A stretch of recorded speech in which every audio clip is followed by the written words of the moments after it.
bom, agradecido ao nosso Pai Celestial por esta bênção tão grande que me concede de poder saudar a todos os meus irmãos de toda a América Latina.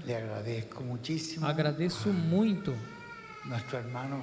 ao nosso irmão José Benjamin Pérez e ao nosso irmão William Pérez, que sempre me concedem este privilégio. Eu me sinto agradecido e honrado. Eles sempre me concedem esta oportunidade de poder saudar a todos os que amam ao Senhor em sua segunda vinda em toda a América Latina. E peço a Deus que o abençoe e o use grandemente, e especialmente rogamos que Deus abençoe ao nosso amado irmão Dr. José Benjamin Pérez hoje, e o use de uma maneira muito especial. Para mim é um privilégio estar aqui na congregação do nosso irmão Camilo, que é uma pessoa que apreciamos e amamos de coração, e junto com Camilo, pois, vemos todos esses ministros que estão conosco. Aqui o irmão Mário, e o irmão do Mário que está ali do lado, não é isso?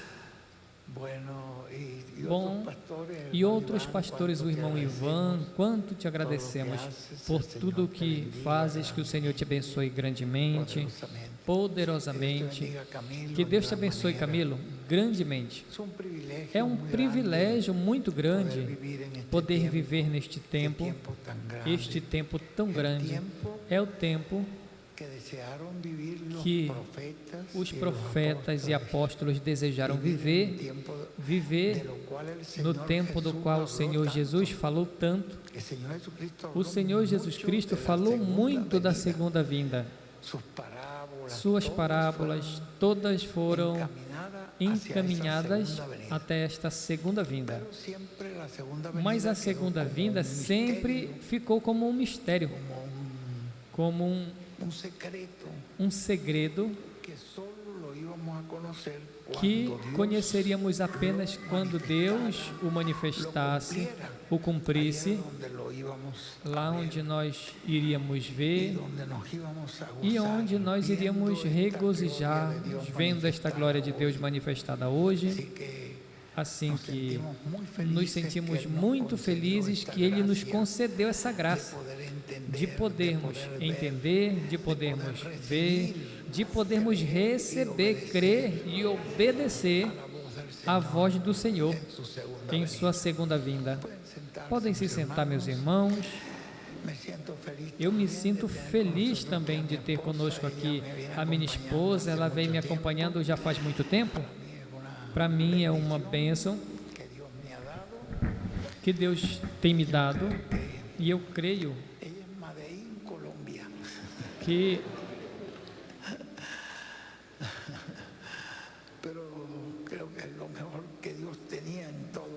o melhor que Deus tinha, ela é o melhor que tinha na Colômbia, e o melhor que tinha na Colômbia Deus me presenteou. Deus te abençoe. Mas para mim é um presente do céu. Eu me sinto muito contente, muito agradecido a Deus com tudo que tem feito, e eu quero, com a permissão do ungido de Deus, trazer a vocês. Eu estava lendo no livro, eu já estou em Janeiro, parte 1. Janeiro, parte 1, eu já terminei. Eu estou lendo agora em Janeiro, parte 2. Tu tem aqui Janeiro, parte 2? Tem, né? Não é verdade? Se pode conseguir um para mim, porque eu tirei, porque o meu eu... Não, mas eu vou ler agora de Janeiro, parte 1. Parte 1. Agora, observem nessas mensagens que o ungido de Deus está nos trazendo. Todas estas mensagens têm um perfeito respaldo bíblico. Se você começa a ler esses estudos bíblicos do nosso irmão, o Dr. José Benjamin Pérez, e ver se consegue. Essas mensagens têm um grande respaldo bíblico. Eu vou ler na página 205 do tomo 1 de janeiro, mas antes, e com a permissão do ungido de Deus, eu quero ler esta parte bíblica do livro do Êxodo, para que vocês vejam e possamos ver de uma maneira mais clara, mais completa, do que está acontecendo nesse tempo. No livro do Êxodo, capítulo 25, versículo 1, falou o Senhor a Moisés dizendo: diga aos filhos de Israel que tomem para mim oferta, cujo coração se move voluntariamente. Dele tomareis a minha oferta alçada. Isso que Deus estabeleceu ali, nesse primeiro versículo, nessa ordem que Moisés deu, de tomar oferta alçada para Deus, para o propósito de crescimento do reino de Deus e da obra de Deus, e de qualquer propósito, o plano, o projeto que Deus desenvolva. As ofertas têm que ser trazidas nessa condição, sempre. Isso não pode variar. Tem que ser tomada, diz, de todo varão que der voluntariamente. Tem que ser uma coisa voluntária. E que a dê como? De coração. De coração. Assim é que tem que se tomar qualquer coisa que se oferte para Deus. A pessoa tem que ter, a pessoa sempre tem que ter esta condição. E vejam, e deu para a construção do tabernáculo, porque iriam construir o tabernáculo. E a coisa que precisavam ali era: esta é a oferta alçada que recebereis deles: ouro e prata e cobre e azul, púrpura, carmesim, linho fino, pelos de cabra, peles de carneiro, tinta de vermelho. Ruth, tu está lendo comigo, né? Porque se eu pular qualquer palavra, e peles de texugos, madeira de acácia, tudo que ele iria precisar na construção do tabernáculo: azeite para a luz, especiarias para o óleo da unção e especiarias para o incenso, pedras de ônix, pedras de engaste para o éfode, para o peitoral. E me farão um santuário e habitarei no meio deles. O santuário era para quê? Para quê? Para Deus habitar no meio deles. Para Deus habitar em meio do povo. Para Deus habitar no meio do povo. Vejam, é para isso que Ele mandou construir isso. Conforme tudo o que eu te mostrar, ou te mostrar, conforme tudo o que eu te mostrar, para o modelo do tabernáculo e para o modelo de todos os seus pertences, assim mesmo o fareis. Muito menos não podia ser de qualquer jeito. Tinha um desenho, uma planta, porque esse lugar representava o lugar de morada do Deus Todo-Poderoso. E ele queria aqui na terra um lugar onde ele também queria habitar. Agora, quando isso foi feito, você sabe, veja como a Bíblia diz. Quando foi feito, anote por aí, no livro de Levítico, no capítulo 9, aí quando já termina o tabernáculo, que diz que depois levantou, no versículo 22 de Levítico, depois levantou Arão a sua mão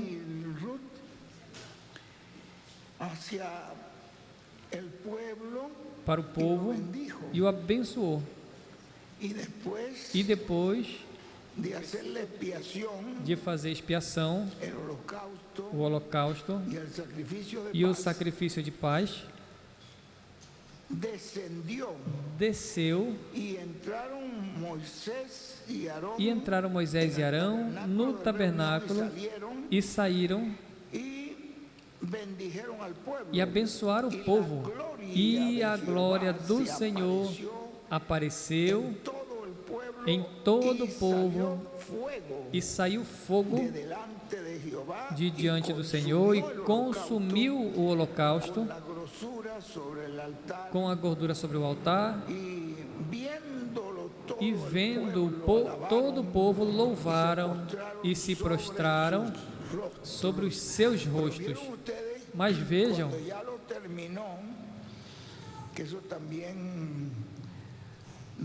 quando já terminou, isso também já nos mostra aqui algo no livro de Números 9:15, onde ele diz também, quando termina, que diz: o dia que o tabernáculo foi erguido, que foi em número 15, no número 15 de Números,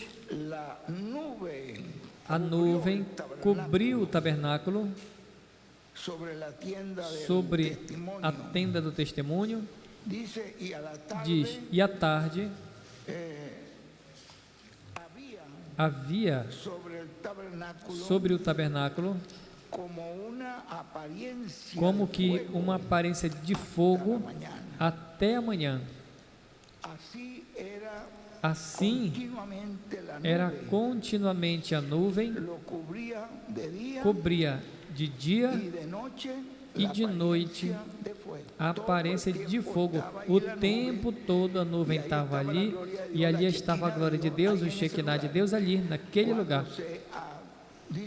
Então diz, quando se levantavam as nuvens do tabernáculo, os filhos de Israel partiam. E no lugar onde a nuvem parava, ali os filhos de Israel acampavam. Agora, eu espero que vocês vejam que o propósito pelo qual Deus permitiu essa construção, e foi a ordem de Deus que se fizesse, era para ele morar. É importante. E é a mesma coisa quando Deus revelou a Davi a construção do templo, que foi Davi que teve a revelação. E não apenas a revelação, o Senhor deu a Davi os projetos. Porque quando ele entregou a Salomão, ele disse: faça tal qual como está nesses projetos, porque isso quem desenhou foi o dedo de Deus, a mão de Deus desenhou, traçou isso, não é meu. Tem que fazer tal, porque é um reflexo daquilo que ele tem no céu. E ali nos diz a Escritura, em 2 de Crônicas, se você anota aí também, 2 de Crônicas, com a permissão do ungido. Eu quero mostrar isso, porque é importante, porque eu quero ler depois o que ele falou, o que o ungido de Deus nos falou aqui nesse livro. É por isso eu estou, e eu digo a vocês que toda a mensagem dele, se você procura, é uma mensagem escriturística. Vai procurando depois em toda a Escritura, ache o respaldo daquilo que ele está falando, assim que não é algo fora da Escritura. no livro de 2 de Crônicas, capítulo 6, no versículo 40. Agora, pois, ó meu Deus, quando Salomão já terminou o templo, quando ele terminou completo o templo, ó meu Deus, estejam os teus olhos abertos e os teus ouvidos atentos à oração deste lugar. Levanta-te, pois, agora, Senhor Deus, para o teu repouso. Para que era este lugar que ele mandava fazer? Para habitar. Esse é o importante. O importante não era o templo, o importante era o que ia morar naquele templo. Mas o tabernáculo de Moisés era pele de texugo, que era uma coisa aparentemente por fora feio, mas a glória que estava lá dentro, o Shekinah, a presença de Deus, isso é algo glorioso. Então observe, para habitar em teu repouso, tu e a arca da tua fortaleza, os teus sacerdotes, ó Senhor Deus, e sejam vestidos de salvação. Conseguiu, Ruth? E os teus santos se alegrem do bem. O Senhor Deus, não faças vir o rosto do teu ungido, não faças virar o rosto do teu ungido. Que precioso, não é verdade? Lembra-te das misericórdias de Davi, teu servo. E quando Salomão acabou de orar, desceu fogo do céu e consumiu o holocausto e as vítimas, e a glória do Senhor encheu a casa, e não podiam entrar os sacerdotes na casa do Senhor, porque a glória do Senhor havia enchido a casa do Senhor. E quando viram todos os filhos de Israel descendo o fogo e a glória do Senhor sobre a casa, se prostraram sobre os seus rostos no pavimento, louvaram o Senhor, dizendo: porque Ele é bom e a sua misericórdia é para sempre. Mas perceberam para que Ele mandou fazer aquele lugar? Qual era a importância? Para Ele habitar naquele lugar. Então aqui no capítulo, digamos, na parte 1 de janeiro, na página 205, para não ler muito, eu leio da metade da página, onde ele disse: se ele disse, se o profeta disse, se Deus disse que em uma grande carpa catedral estaria a coluna de fogo, pois a coluna de fogo tem que estar Ele no meio do seu povo. Vejam, se Ele disse que nessa carpa estaria a coluna de fogo, não foi o mesmo que nós lemos no tabernáculo de Moisés? E quando aquela coluna de fogo veio ali, foi para quê? Para ficar ali? Para guiar o povo de Israel? Toda vez que a coluna de fogo se levantava, o povo caminhava. Quando a coluna de fogo vinha e parava, o povo parava. Eram guiados pela coluna de fogo. Os filhos de Israel não perceberam e depois acusaram Moisés pelas voltas que eles estavam dando no deserto, e era por causa da palavra que eles tinham falado contra Deus e contra Moisés, quando disseram que seria melhor que morramos nesse deserto, porque Moisés estava dando volta ali, e não era Moisés, era a coluna de fogo, até que terminasse todos esses incrédulos, que não podiam entrar à terra prometida, porque a terra prometida Na terra prometida não podem entrar incrédulos. Tem que entrar pessoas que recebam a mensagem do Senhor em sua segunda vinda, creia e o obedeça. Veja, ele nos disse, isso que eu estou citando são citações do ungido de Deus. Então observe. O que ele nos disse? Que ele sim disse que nessa carpa que ele ordenou fazer, que ele mostrou em uma visão, e ele viu nessa carpa essa coluna de fogo, é porque essa coluna de fogo tem que estar ali. Ele não estava falando bobagens, ele estava dizendo o que Deus, para que queria Deus a construção dessa carpa, para ele morar lá e para desde lá guiar o povo, dirigir o povo, falar ao povo. Você percebe? E se essa coluna de fogo que desceu no tabernáculo de Moisés e não se moveu até que levou eles à terra prometida, e no templo de Salomão não se moveu até que eles abandonaram a Deus e Deus se foi dali de Jerusalém. Mas vejam,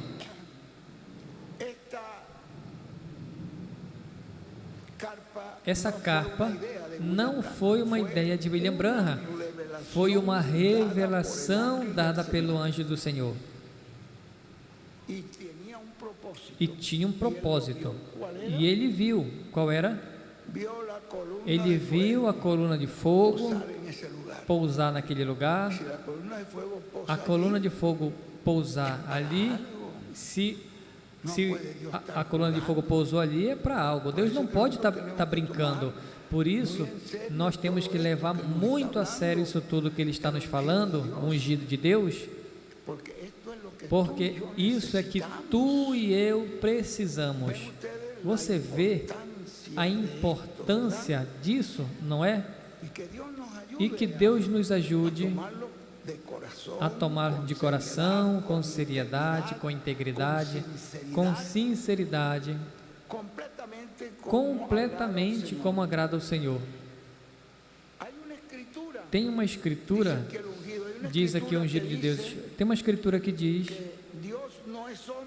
que Deus não é homem para que minta, e nem filho de homem para que se arrependa. Essa escritura está em Números 23, 19. Deus não é homem para que minta, e nem o filho do homem para que se arrependa. Ou seja, que o que ele falou, ele está cumprindo, bendito seja o Senhor. Ele está cumprindo, mas como não era a maneira em que talvez muitos o esperavam, pois aí não podem ver este cumprimento, essa promessa, o que corresponde a nós, como povo em Porto Rico e na América Latina e no mundo todo, era fazer o lugar. O que correspondia ao povo de Israel? Fazer o tabernáculo. Era isso. Agora, a parte divina, a presença de Deus ali, isso já dependia de Deus. Mas corresponde a ele fazer o que Deus ordenou que fizesse e da forma como ele ordenou. Porque o que corresponde a nós em Porto Rico, na América Latina e no mundo todo era fazer o lugar. E o que aconteceu? Fizemos o lugar e estamos nos detalhes. Essa parte que nos corresponde já a fizemos. A carpa já está feita e está funcionando. Está acontecendo o que Deus disse que iria acontecer nessa carpa. Eu não quero ler muito, porque não quero tomar tempo do ungido, mas eu vou dar um salto aqui à página 200, pela metade, diz: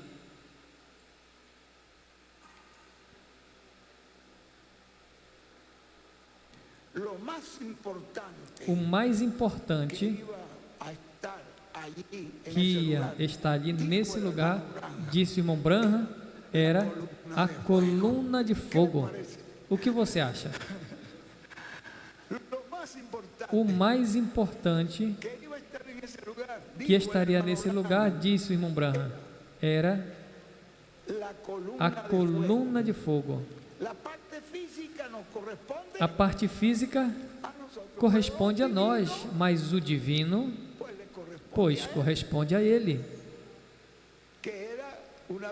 Que era, uma vez que esse lugar estivesse feito, todos nós estaríamos trabalhando na capa, não é verdade? Todos fazemos de coração e com agradecimento, com amor, não fazemos como uma carga, fazemos como um privilégio, ou fazemos como uma graça que Deus nos concede. Você vê a diferença? Diz ali, e Ele tem estado cumprindo e continuará cumprindo. Está cumprindo o quê? O que Ele prometeu. O que Ele prometeu que estaria ali, o tem estado cumprindo e vai continuar cumprindo. Irmãos, temos que ser. Então, se alguém fala, não, mas vão fazer uma carpa por sua própria conta, para que se manifeste, bom, a coisa é que estejam esses ministérios lá, naquele lugar, e que esteja a presença da coluna de fogo ali, guiando o povo, porque Ele disse, eu estarei convosco todos os dias até o fim do mundo, mas vejam como atualmente está conosco a coluna de fogo, nos guiando. Tem que ter um povo que tenha olho para ver. Ele tem estado cumprindo e continuará cumprindo, porque Ele disse, o irmão Branham disse que ele viu esta coluna de fogo falar com alguém mais acima de onde ele estava. Aí diz que depois pousou até o quartinho de madeira e continua isso por aqui, irmão, tremendo, mas nós nos agarramos dessa palavra na página seguinte, na 207, na metade, nós nos agarramos dessa palavra que vai sendo cumprida diariamente, sendo os atores do que no final de toda esta trajetória vamos obter, o qual é nossa transformação. Nós nos agarramos, é uma promessa que Deus fez através de um profeta, e essa promessa tinha que se cumprir, tinha que ter alguém que cresce nela, que recebesse, para poder receber a bênção que vem no cumprimento dessa promessa. E está em toda a trajetória até chegar a culminação de nossa adoção, de nossa transformação. Isso é um privilégio, e isso é uma bênção tão grande que nada e nem ninguém, nada nem ninguém poderá nos tirar. Você já tem ele, e eu o tenho, e eu peço desculpa ao ungido, porque quando eu estou lendo essa mensagem, eu começo a ver e procurar a Escritura, e eu digo, isso está em toda a Escritura, essa mensagem é escriturística. Eu vou procurando, e às vezes eu vou colocando ali os versículos, porque está na Escritura. Meus irmãos, isso que está acontecendo hoje não é uma coincidência, é um programa que o nosso Pai Celestial tinha determinado para esse tempo, onde estamos essas pessoas tão simples que parecíamos o mais insignificante, mas ali estamos tendo a maior bem-aventurança de poder receber esta bênção que Deus está nos dando hoje, através do ungido de Deus. Vamos nos colocar de pé, que o ungido me perdoe, porque eu tiro esse tempo todo, mas é que realmente eu me regozijo quando eu vou lendo isso, eu me sinto tão feliz.